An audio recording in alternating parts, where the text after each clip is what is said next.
Hamas ఇప్పుడు రోజుకొక్కొక్క కథ మారుతున్నది కదా. హమాస్కి ఖతార్ ఓ పక్కన మద్దతు కొనసాగిస్తుంది. ఎలాగా ఖతార్ నుంచి హమాస్ దూరం అవ్వాలనుకుంటుంది. ఎందుకని ఈ కాల్పుల విరమణ ఒప్పందం దానివల్ల కావట్లేదు. ఖతార్ ఏం చేస్తుంది, అమెరికా యూరప్ దేశాల ఒత్తిడి మేరకు హమాస్ వాళ్ళ దగ్గర ఉన్న బందీలను విడిపించే ప్రయత్నం చేస్తుంది. అయితే బందీలని అందరినీ విడిచిపెట్టకుండా 10 మందిని విడిచిపెట్టి తద్వారా ఇంకొక 2-3 ఏళ్ల పాటు ఈ వివాదాన్ని సాగతీయాలన్నటువంటిది హమాస్ తీవ్రవాదుల లక్ష్యం.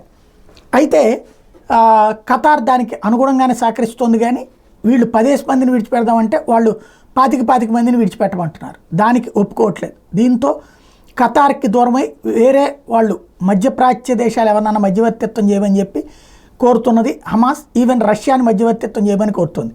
ఈ దశలో ఖతార్లో ఉన్నటువంటి అధికారులు హమాస్ని బుజ్జగించే ప్రక్రియ ప్రారంభించారు.